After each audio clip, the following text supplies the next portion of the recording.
convert kepada disiplin ilmu tasawuf ya. Karena kedudukan iman mereka rohaniah mereka yang baik, rohaniah mereka yang bagus itu adalah seperti tanah. Nah, rohaniah yang baik, rohaniah yang bagus adalah seperti tanah yang tandus dan berpasir katanya. Jadi kiasannya ini majaz.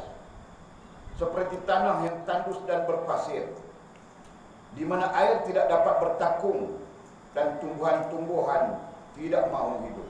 Pada dasarnya air tidak dapat bertakung dan tumbuhan-tumbuhan tidak mau hidup. Ini kiasan bagi hati mereka. Kiasan bagi hati orang-orang yang bersih rohaniah. Kiasan bagi orang-orang yang bersih rohaniahnya. Jadi hati mereka itu umpama tanah yang tandus dan berpasir, di mana air tidak dapat bertakung dan tumbuh-tumbuhan tidak mau hidup. Apa maksudnya di sana? Maksudnya tidak lekat apapun. Kita bincang sudah. Seperti bekas yang berlubang. Itu kiasan-kiasan sebelumnya kan? Hati itu seperti bekas yang berlubang, tidak mampu, tidak melekat setitik air pun.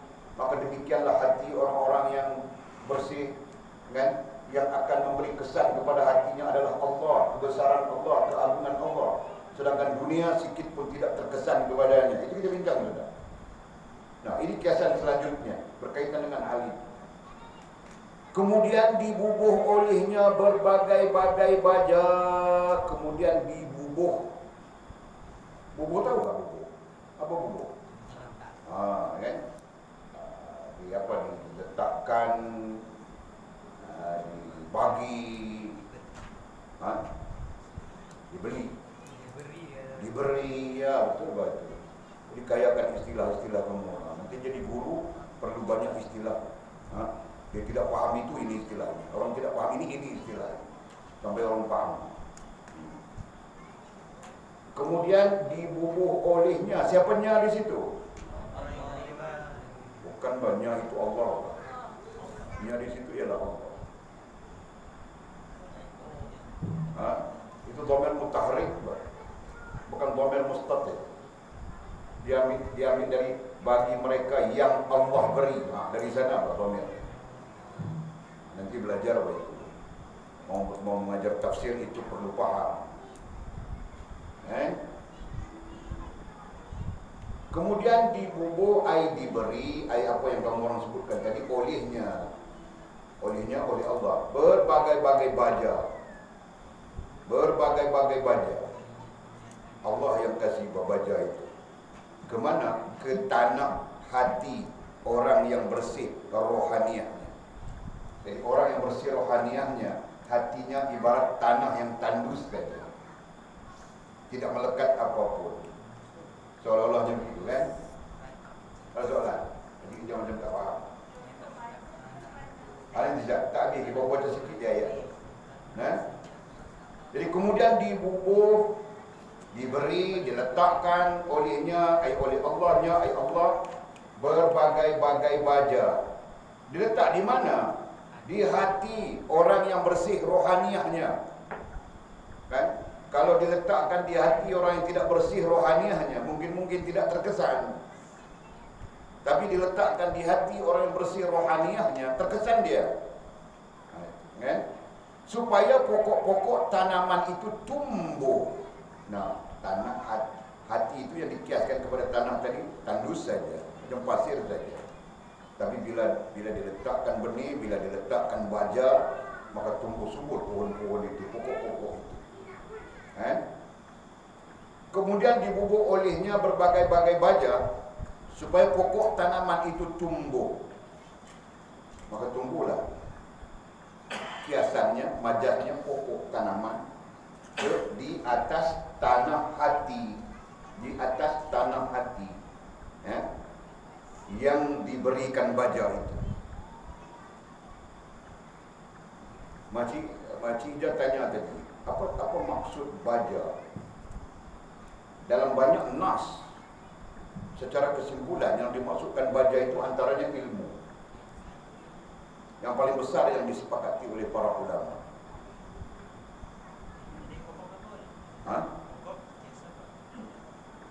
sikit kau kita itu. Pokok itu kiasan kepada apa yang akan terjadi selepas itu. Jadi kita kias kepada tanah, hati itu kiasannya tanah. Tanah itu tumbuhnya pokok-pokok itu kan. Nah, kalau hati itu dikiaskan kepada kita, maka tumbuhlah kebaikan-kebaikan itu. Paham ke? Jadi pokok itu kiasan kepada kebaikan-kebaikan. Jelas kan? Ya. Pokok-pokok itu dobitnya iman Islam saja. Apa dobitnya? Iman Islam saja. Boleh saja Pak, tapi nanti mau menjelaskan itu susah kan? Panjang ceritanya di situ.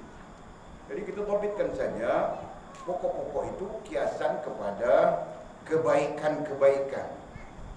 Nah, gitu.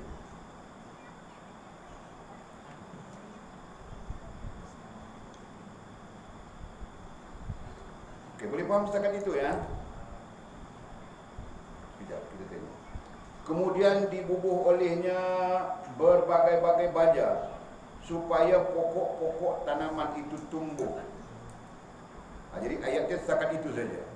Jadi penjelasannya sudah berikan tadi ya. Siapa yang tidak paham? Boleh tulis satu persatu kalimat. Hati. Jadi kita bercakap tentang orang yang apa? Orang yang bersih rohaniahnya. Gitu kan? Nah, hatinya itu dikiaskan kepada tanah yang tandus tahu kan tandus? Oke. Tandus dan apa tadi? Berpasir. Begitu kan? Nah, hati. Kemudian baja. Di baja dikiaskan kepada ilmu pengetahuan. Jadi ilmu pengetahuan di situ dua, rohaniah dan jasmani. Gitu. Oke? Kemudian apa lagi? Dikiaskan kepada pokok. Jadi pokok-pokok itu adalah kebaikan-kebaikan. Kebaikan-kebaikan yang lahir dari suburnya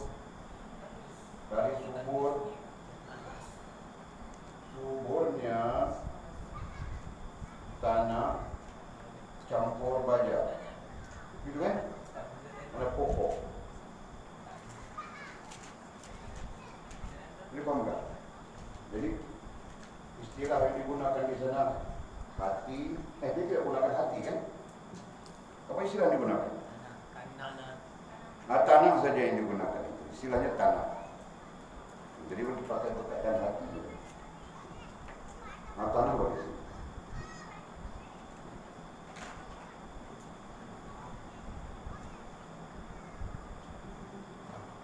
Tanah dari kiasan kepada hati. Cuma kamu orang mungkin paham ya, kita bercakap tentang hati yang tandus. Ini sama dengan kiasannya yang bercakap tadi. Kita bercakap tentang hati yang seperti tong tangki yang berlubang, yang itu saja. Nah, siapa yang tidak paham lagi di situ? Ya mungkin. Jadi air itu ibarat dunia. Air, ada air kah? Tidak ada. Di mana airnya? Air yang ada yang bertakung. Air tidak dapat bertakung, ya. Ya betul. Jadi maknanya, jadi air yang tidak dapat bertakung dan tumbuhan tidak mau hidup, apakah itu dunia? Ya betul. Jadi kalau kau paham makna dunia adalah sesuatu yang tidak menghubungkanmu dengan Allah, gitu kan?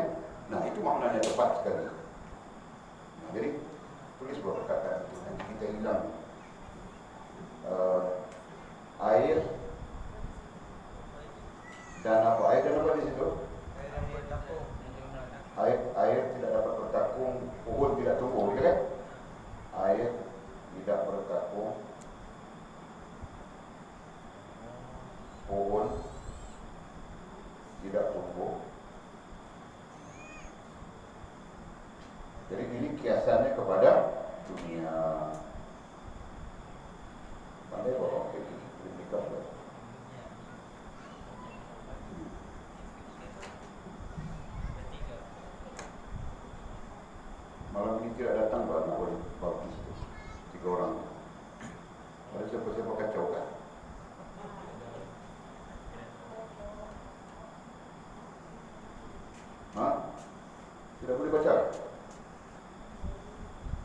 air tidak bertakung. Ada perkataan di dalam kitab tu. Okey. Dan pohon tak tumbuh, tidak tumbuh. Ada perkataan dalam kitab kita kan? Itu kiasan kepada dunia. Berarti dunia ini tidak akan memberi kesan kepada hati. Itu maksudnya.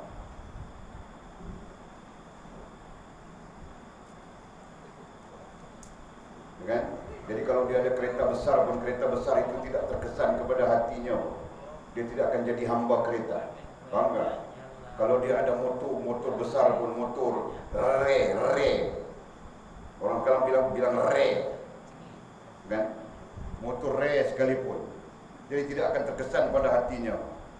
Ini basuh motor tidak kira solat maghrib kah, solat isya kah, mengaji kah, basuh motor saja. Misalnya kan? Nah, jadi hamba motor sudah. Gitu kan? Jadi hamba dunia dikaitannya di sana. Gitu. Enggak. Jadi Allah Subhanahu wa taala sebut tentang manusia akan jadi hamba. Manusia boleh bertukar menjadi hamba. Dalam Al-Quran Allah sebut 3 tempat. Salah satunya qul in kana aba'ukum wa abna'ukum wa azwajukum wa 'ashiratukum wa amwalun taraftumuha wa tijaratun takhshawna kasadaha. Nah, ada 6 perkara Allah sebut. Jadi itu semua kita boleh jadi hamba kepada dia. Kita boleh jadi hamba kepada, kita boleh bertukar daripada menjadi hamba Allah kepada hamba dunia. Nah, hamba dunia itu Allah bilang dalam Quran berapa? Qul in kana aba'ukum, bapak-bapak kamu, wa abna'ukum, anak-anak kamu boleh jadi hamba kepada anak-anak, wa azwajukum, istri-istri kamu boleh jadi hamba kepada istri-istri. Wa azwajukum wa amwalu taraftumuha, boleh jadi hamba kepada harta benda yang kamu takut rugi dengannya. Wa tijaratun takhshawna kasadaha, boleh jadi hamba perniagaan. Tijarah artinya perniagaan. Wa tijaratun takhshawna kasadaha. Jadi berapa 5 di situ kan? Kita boleh menjadi hamba kepada 5 perkara. Dan itu adalah dunia. Jelas kan? Jadi beda dengan orang yang bersih rohaniah. Sekalipun Allah melimpahkan kepadanya kekayaan dunia, kan? Tapi itu tidak membawa dia menjadi hamba kepada dunia. Itu maksud yang kita bincang malam ini. Bahkan dunia yang Allah kasih kepada dia melimpah ruah, itu menyebabkan dia semakin berhubungan dengan Allah Subhanahu wa taala. Jelas kan? Macam cerita Silina tadi, dia menikah dengan anak Sultan Sabah. Jadi kita pergi minta derma ni, kami mau bikin madrasah pondok di Sipitang. Siapa yang pondok di Sipitang? Sahabat kami namanya Akil. Oh, Pak Akil tu kok kenal apa dia? Belajar sama dengan aku saja. Kenapa? Ambil 300,000, kasih Pak Akil buat pondok. Begitu. Kan? Jadi dunia tidak terkesan pun di hatinya. Kan? Jelas kan? Contoh itu. Ataupun Fas, Pak. Fas menikah dengan anak Sultan Filipina. Itu dia cross, Pak. Kan?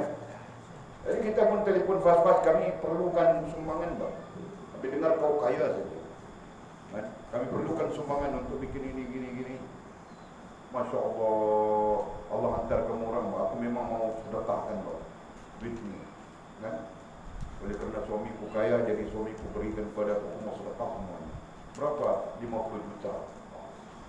Bukan peso.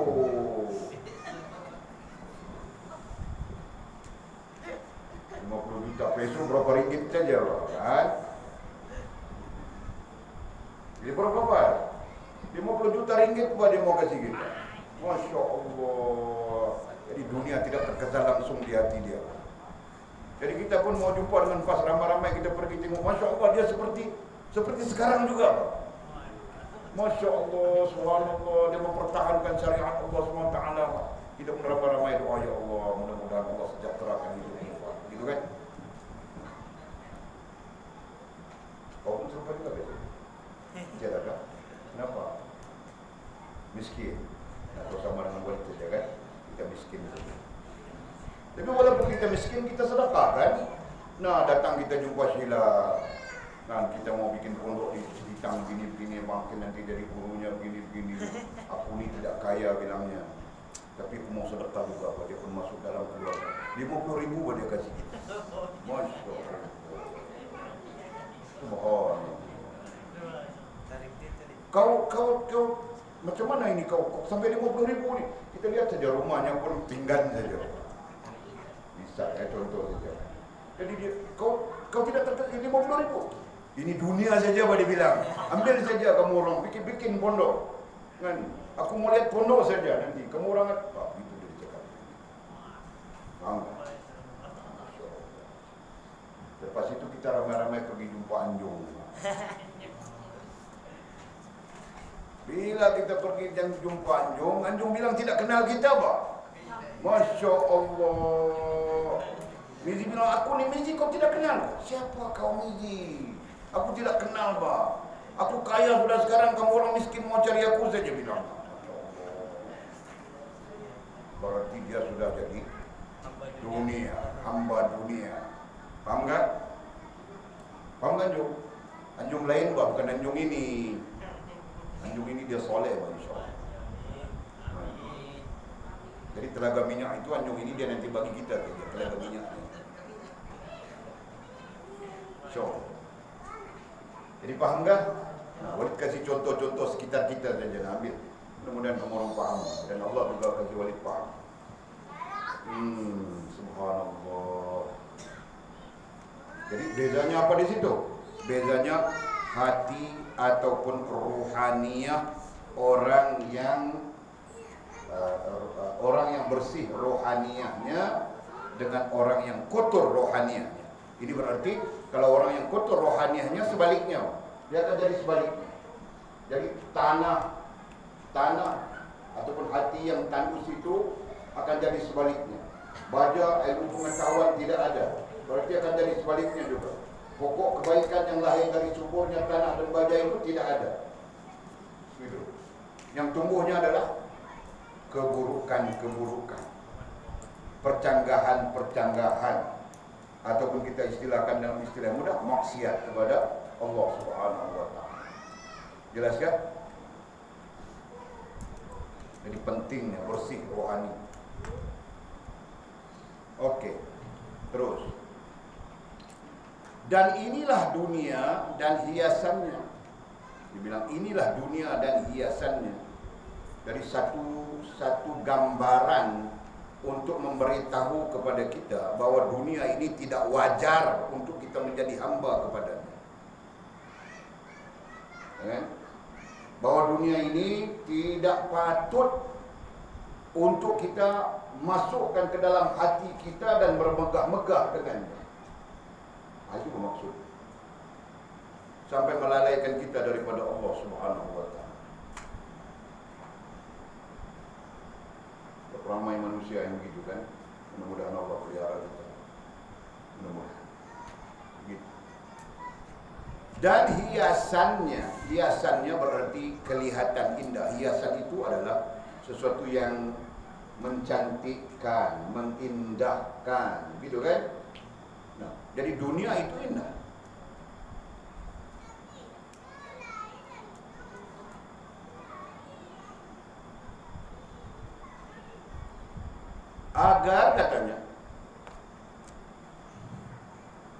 Agar perkara-perkara ini mudah-mudahan dapat menumbuhkan iman dan amal soleh bagi mereka itu.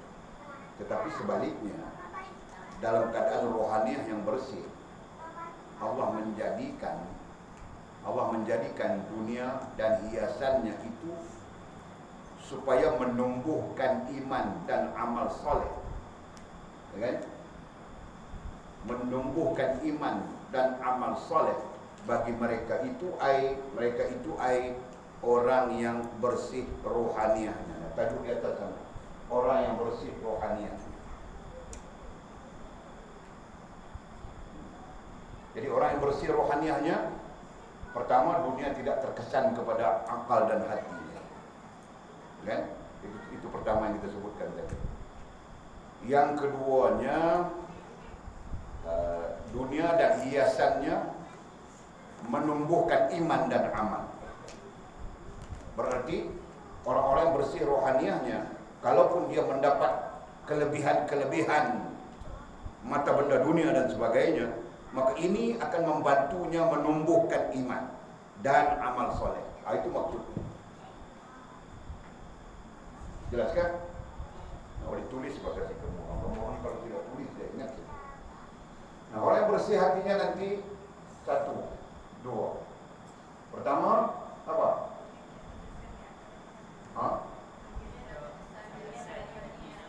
Tidak terkesan. Tidak terkesan dengan dunia. Ada atau tidak ada, tidak memberi hal apa. Kemudian yang kedua, menumbuhkan iman dan amal soleh. Itu orang yang bersih rohaniah. Ini bermaksud kalau Allah kasih kita kekayaan pun kita tidak terkesan. Macam tadi si Lina dengan Fas tadi. Kan? Lina kasih kita 2 juta, Fas kasih kita 50, Lina kasih kita 200 juta kan? 200 ribu. Fas kasih kita 50 juta. 50 juta. Sila kasih kita 50 ribu, Pak. Tidak terkesan dia langsung, Pak. Nanti kau sila macam mana kau mau makan? Ini dunia saja, Pak. Kan? Tidak terkesan langsung. Berarti orang ini tidak akan berkira-kira dengan Allah Subhanahu wa taala. Gitu kan? Nah, yang keduanya menumbuhkan iman dan amal soleh. Jadi dunia yang indah, yang kelihatan hebat, yang kelihatan apa yang pada pandangan mata kita semua itu menumbuhkan iman dan amal soleh. Berarti membaguskan orang itu, membaikkan orang itu. Gitu. Jadi selanjutnya kalau kita bincang, dia tidak akan berebut pada dunia, ya kan? Tidak akan menzalimi orang lain kerana dunia. Hari ini orang menzalimi orang lain kerana dunia, kan? Tindas menindas, zalim menzalimi, tekan menekan dan sebagainya.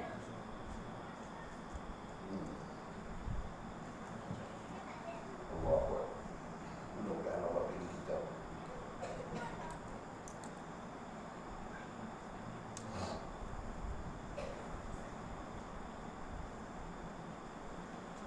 Terusnya, jika baja-baja ini tidak diberi, bagaimana kalau baja-baja itu tidak diberi? Kiasan kepada baja apa yang diberi? Ilmu pengetahuan, kan? Jika baja-baja ini tidak diberi, berarti tidak diberikan ilmu pengetahuan, maka kering dan matilah tumbuh-tumbuhan itu. Apa kiasan tumbuh-tumbuhan? Kebaikan, kan?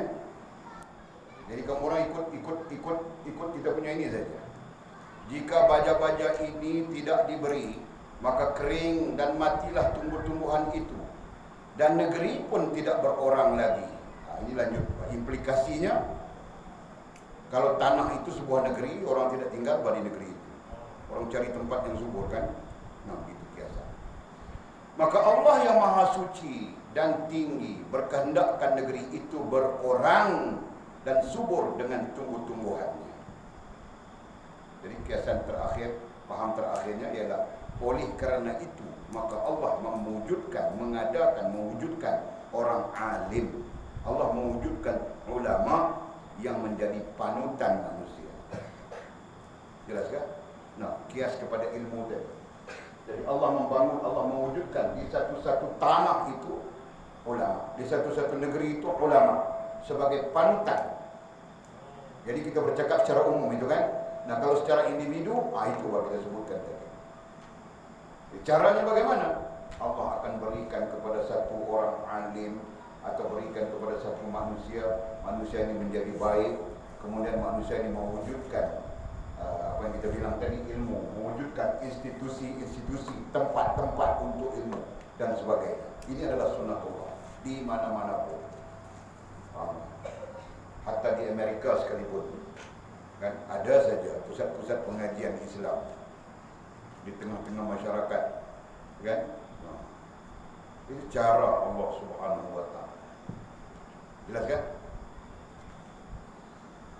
Yang terpenting di sini adalah kita faham bersih rohaniah. Maka kalau kita kaya, kalau diberikan Allah SWT kepada kita dunia itu tidak membawa kita kepada kerosakan. Itu saja. Bahkan menjadikan kita orang yang bagus hubungannya dengan Allah SWT. Tapi kalau rohaniah kita itu rusak, tidak dapat dunia pun kita tidak bagus hubungan dengan Allah.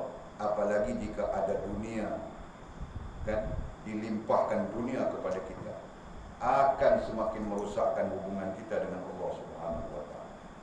Nah, jelas ke itu?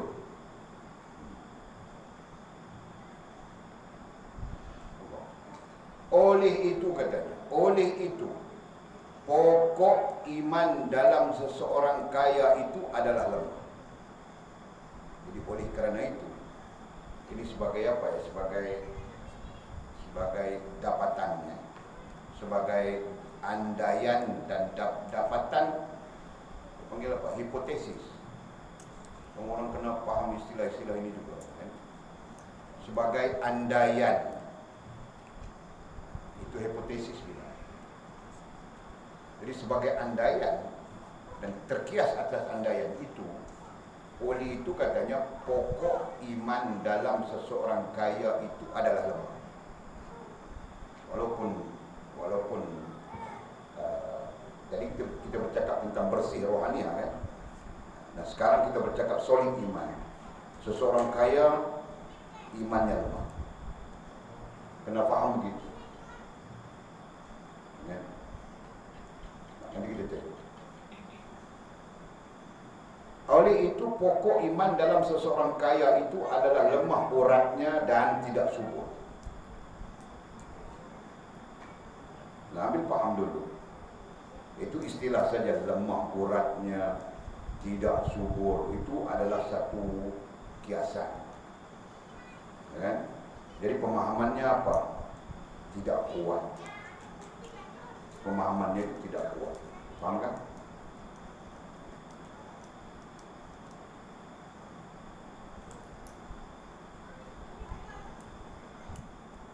Jadi kalau begitu, antara kaya dengan sederhana, mana yang baik? Sederhana baik, kan? Maka di sana baik syariat memerintahkan kita sederhana saja. Ya? Syariat memerintahkan kita sederhana. Macam lebih tadi. Khairul umuri awsatuha. Jadi kan? Hadis kan? Hadis sahih. Bukhari meriwayatkan. Khairul umuri awsatuha. Sebaik-baik pekerjaan dunia yang pertengahan, yang sederhana. Bahkan agama itu pun sendiri sederhana. Konsep kesederhanaan. Ada perbincangan konsep kesederhanaan dalam Islam. Kita tidak berkesempatan membincang keseluruhan, tapi boleh kasih tahu itu dulu istilah. Pelan-pelan kita cari dan kita jumpa. Sebab itu dalil kesederhanaannya ialah inna li rabbika 'alaika haqqan wa li nafsika 'alaika haqqan wa li ahlika 'alaika haqqan. Itu antara dalil. Dalil yang menunjukkan bahawa agama kita adalah sederhana. Kan? Tidak, kau mau buat ibadat bukan perlu tarik macam biawak hidup atas jalan. Kau mau beribadat, kau ambil wudu, kau tutup aurat, kau salat saja, kan? Senang saja. Ini pasang kain cakok di belakang tarik yang biawak hidup saja. Itu bukan lagi sederhana, kan? Semuanya sederhana kita, kan? Apa yang menjadi kepayahan apa? Tidak ada. Tidak boleh minum arak. Karena arak itu akan merusakkan akalmu, gitu kan? Berapa ramai orang yang minum arak tidur dalam parit saja, kan? Boleh jumpa sudah. Nah, mabuk, Cina Raya ke India Raya boleh pun lupa sudah. jatuh dalam parit. Walid ingat orang ini terbabaskan, jatuh dalam parit. Waktu itu Walid berulang, jumpa di jalan ini, jalan Bukit Selangor Sungai Lalang. Gitu, Pak. Masa itu kebun getah, kirinya tu ada pokok getah. Jadi nampak bos, lampu dalam parit dari jauh. Ini lampu apa? Hantu ke apa? Jam 3 pagi, hujan renyai-renyai. Lahan tengok orang jatuh, berhenti. Lihat saja, ada orang dalam parit, tarik motornya tidak boleh, dia di sebelah motor tidak boleh. Itu tarik dia naik. Macam mana boleh terbabas, macam mana boleh jatuh? Oh, minum lebih sikit malam ni. Baru boleh tahu lah.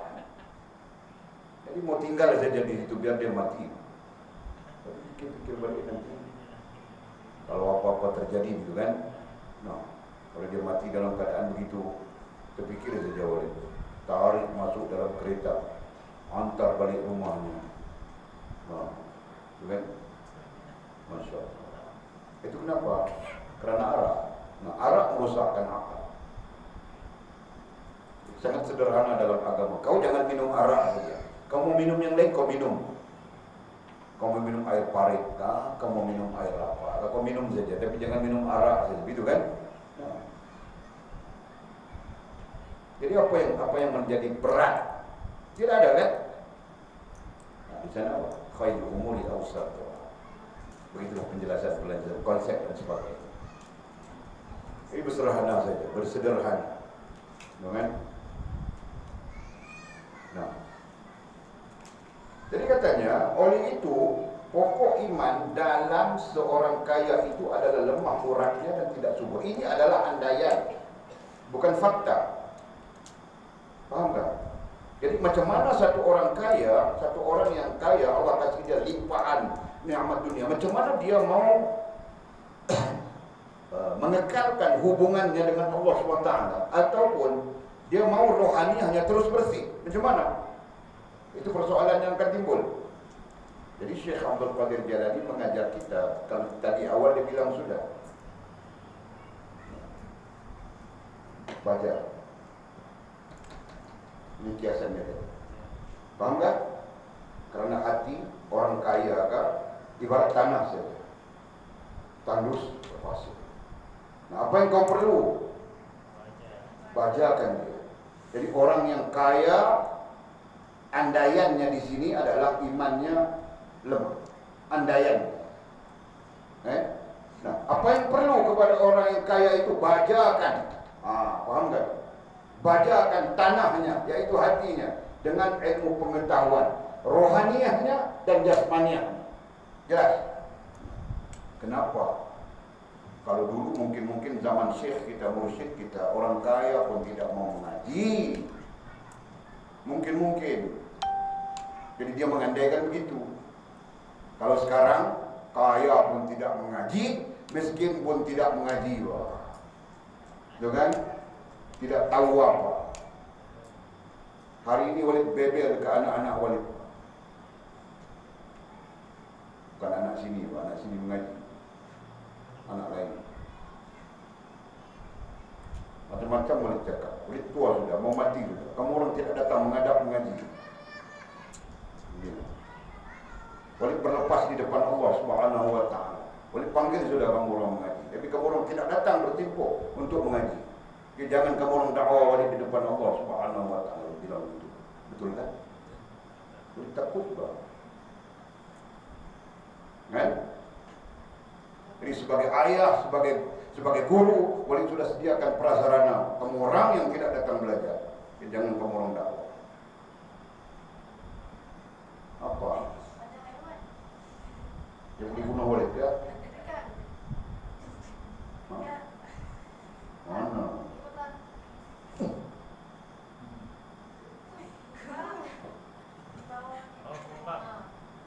Kumbang, biar dia apa? Dia mau mengaji juga. Orang tidak mau mengaji, kumbang mau mengaji, itu biar saja. Biar dia, itu alam dia. Kau di situ-situ. Kamu buat gulai kan? Okey. Jadi paham nggak itu tadi? Analogi itu paham nggak? Dan jangan ada salah paham ya. Oke, terus.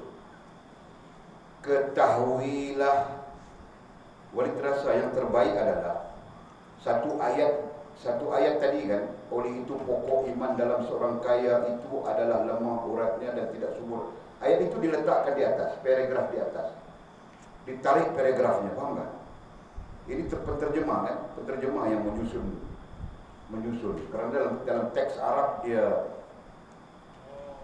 paham nggak? Jadi ayatnya ini satu ayat ini diletakkan di paragraf atas.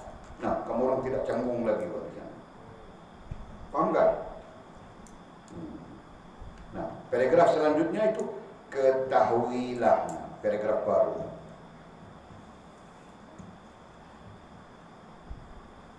Oke. Ketahuilah hendaklah engkau mengambil tahu bahwa iman itu lebih berharga dari segala kekayaan dunia. Nah, ini kesimpulan. Jadi semua orang perlu tahu bahwa iman itu. Jadi kalau kita kaitkan dengan iman dalam konteks disiplin ilmu tauhid, kita kaitkan dengan iman dalam konteks disiplin ilmu fiqh, kita kaitkan dengan iman dalam konteks disiplin ilmu tasawuf. Jadi ada istilah yang berbeza-beza. Kan pada hakikatnya iman, Islam, ihsan itu kan terkait keseluruhannya. Walid ajar sudah kamu orang tidak pernah terpisah antara tiga hal itu. Tidak pernah terpisah. Dalam iman ada Islam dan ihsan. Dalam Islam ada iman dan ihsan.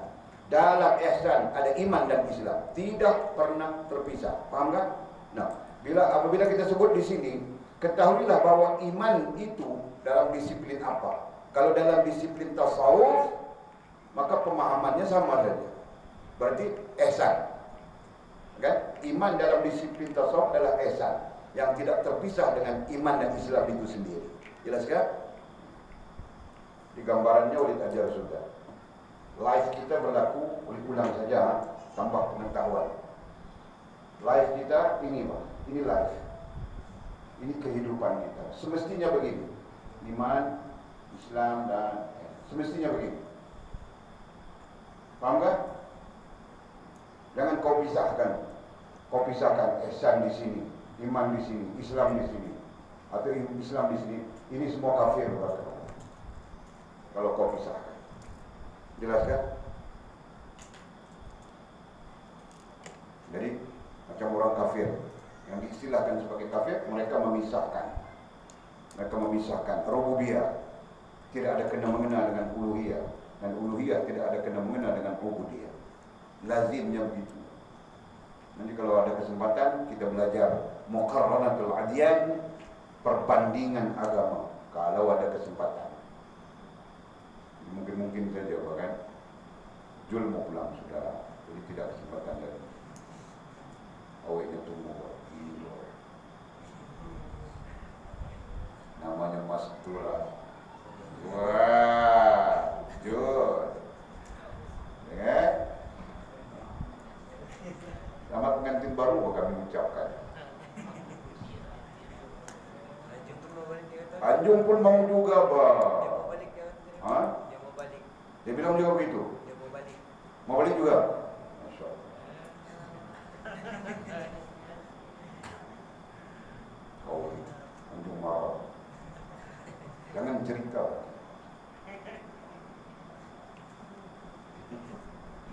Oke.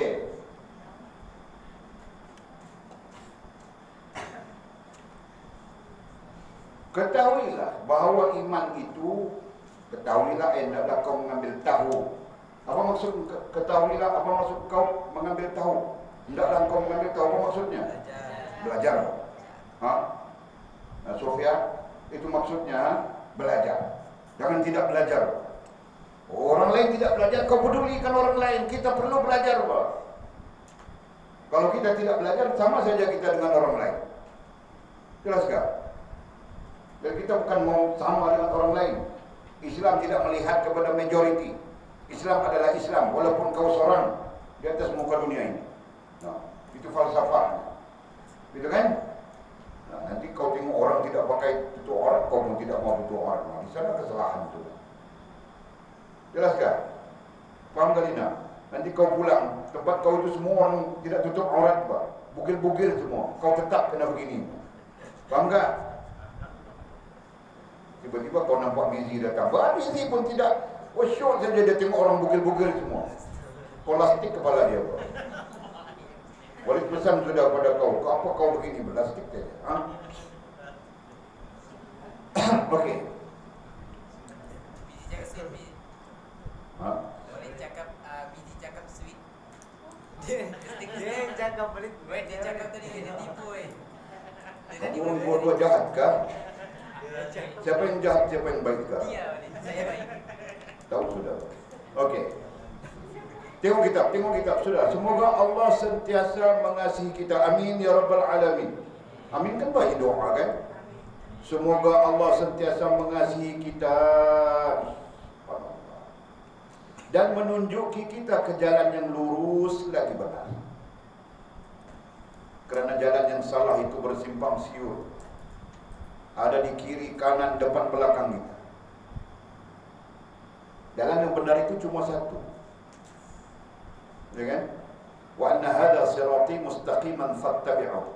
Nabi SAW pernah suatu hari bersama-sama sahabat Nabi, bersama-sama sahabat, dia ambil ranting kayu, dia garis di atas. Dia garis di atas pasir ya. Garis saja. Kemudian Nabi baca ayat Quran yang baca tadi. Wa anna hadha sirati mustaqiman fattabi'uhu. Nabi mengajar sahabat dengan memberikan majas, memberikan kiasan bahwa jalan yang lurus itu satu. Wa anna hadha sirati mustaqiman, dan sesungguhnya jalan yang lurus itu satu. Mustaqiman fattabi'uhu, ikutlah yang satu itu. Apa yang satu itu? Inilah Quran, Sunnah. Kemudian hasil daripada Quran dan Sunnah itu dibilang ijma' dan qiyas. Ini mazhab kita ahli Sunnah wal Jamaah ya. Jadi ada mazhab lain yang datang dia bilang ijma' dengan qiyas ini tidak boleh dipakai. Pakai Quran dengan Sunnah. Seolah-olah semua orang tahu Quran, semua orang tahu Sunnah. Seolah-olahnya begitu. Inilah yang bilang Wahabi. Kan? Jadi kita tidak pro dengan Wahabi. Ada yang pro dengan Wahabi kan di antara kita? Ha? Ada seorang saja pro Albani. Dia itu rantau. Disebut nama sudah. Rantau Albani. Ya. Walaupun dia tahu macam mana dia boleh pro Albani. Kan? Sedangkan orang semua kontra saja dengan Albani. Okey? Jadi ini ahli sunnah. Ini ahli sunnah. So disiplin ahli sunnah, pemahaman ahli sunnah, siratal mustaqim itu ada empat prinsipnya, ada empat dasarnya. Satu Quran, dua sunnah, tiga ijma' dan empat qiyas. Keseluruhan ahli sunnahnya berpegang begini. Dan itulah maksud jalan yang lurus yang satu itu. Kemudian Rasulullah garis lagi di sini banyak garisan, di sini banyak garisan. Dan Rasulullah memberikan gambaran bahwa yang sesat itu, yang salah itu ada banyak jalan. Jadi secara analoginya Rasulullah mau kasih tahu kita umat, jalan yang lurus itu cuma satu. Ikut.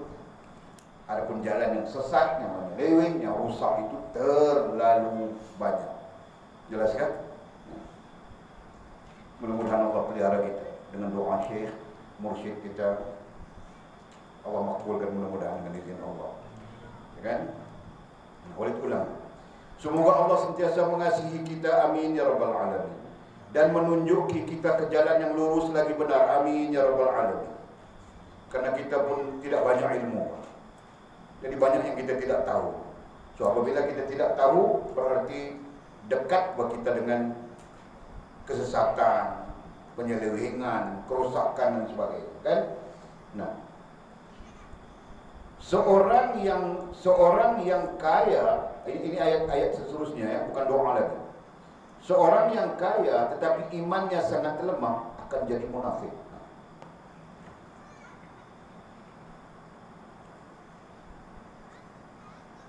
Seorang yang kaya tetapi imannya sangat lemah akan jadi munafik. Jadi di sini bukanlah hukum ya, di sini bukan hukum. Ini adalah andaian, macam kita bilang di awal tadi. Ini adalah andaian. Jadi kalau seorang yang kaya tapi imannya sangat lemah, berarti dia mudah menjadi munafik. Nah, itu maksudnya. Atau kafir, lebih besar, lebih buruk dari munafik, atau kafir dari segi hukum. Sekiranya kekayaan harta bendanya itu dicabut dari mereka. Jadi apa faktor, apa yang boleh menyebabkan mereka jadi kafir kalau kaya jadi munafik ini? Jika harta benda itu dicabut dari mereka. Oh, itu maksudnya. Ini sekaligus membawa maksud di situ, bah, kenapa payah mau sedekah, payah mau infak, bakhil begitu bilang kan, kedekut dia dengan urusan Allah Subhanahu wa taala, di situ sebab. Apalagi kalau Allah mencabut hartanya itu, mudah saja dia jadi munafik ataupun dia jadi kafir. Itu orang kaya. Kalau kita orang miskin macam kita pun macam lain pula. Mungkin tidak dengan benda, tapi dengan sakit misalnya. Allah kasih sakit sedikit saja, Pak. Khurafat sudah dia. Ya kan? Syirik sudah dia. Paham tak? Nah, itu contoh. Jadi tidak bermaksud orang kaya saja, termasuk juga orang miskin, kan? Termasuk juga orang susah. Jadi pada keseluruhannya yang penting adalah bersih rohaniah kita, itu kan? Itu yang kita sedang belajar. Yang penting adalah bersih rohaniah kita. Kalau orang kaya bersih rohaniahnya seperti kita belajar malam ini, Masya Allah, akan jadi bagus saja keseluruhannya. Dan demikian juga kalau orang miskin yang kita belajar